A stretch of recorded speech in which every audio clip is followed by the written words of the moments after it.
Well, very difficult situation. Obviously, when you think about the Israelis, they thought they had a way to maintain their safety by basically defining defensible borders, putting up a fence. But you know, when there's terrorists on the other side, a fence only goes so far.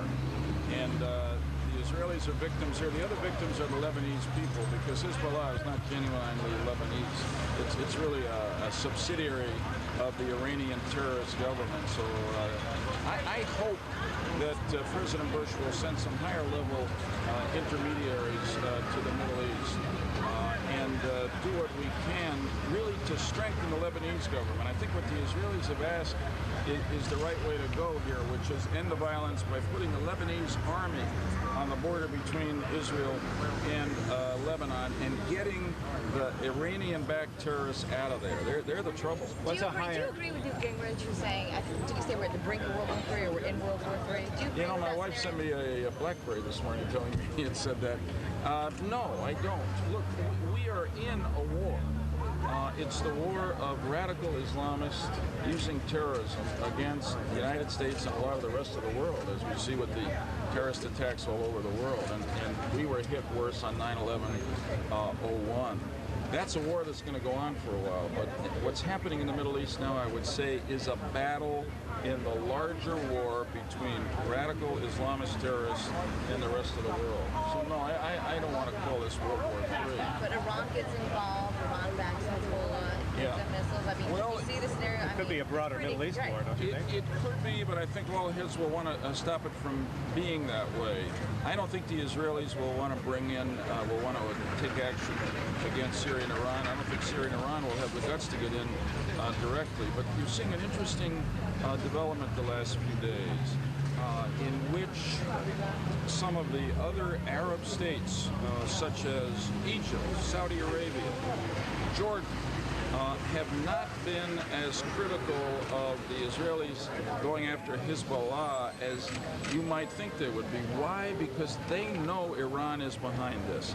And most of the Arab world, I think, fears Iran today more than they do, for instance, Israel. Do you think the U.S. needs to send, I don't know, more military support to help Israel? No, I don't think the Israelis are asking. I know they're not asking for military support from the U.S. The U.S. Shouldn't be sending any support. The question, obviously, is whether at some point to get Hezbollah out of southern Lebanon, this terrorist group out, creating such a problem for Lebanese and Israelis, we need to send in some kind of international peacekeeping force. And that's something that probably will come out of the United Nations or maybe NATO, but we're a distance from that right now. We switch gear to politics for a moment. Your most recent television ad is knocking your opponent in the primary for not releasing his income tax returns. Do you really think that's an issue that has legs? Obviously, your consultant does, or you wouldn't put in a TV ad. Well, no, it's I take responsibility for anything. Nobody wants to talk about what we're doing to try to make Hartford better. I think you made it very clear. Well, you got that inside. All right. Here's the point briefly. Here's the point briefly in response to your question. We live in an age when there have been serious ethical scandals again, financial scandals with members of Congress just within the last year, going pretty high up. Of course, there's corporate scandals. And I think public officials have a responsibility to respond to the media, as happened in this case. The Associated Press asked Ed Lamont and me for our tax returns for the last 5 years. I gave them out because I think that's my responsibility. I think it's his responsibility as well. He's a very wealthy man.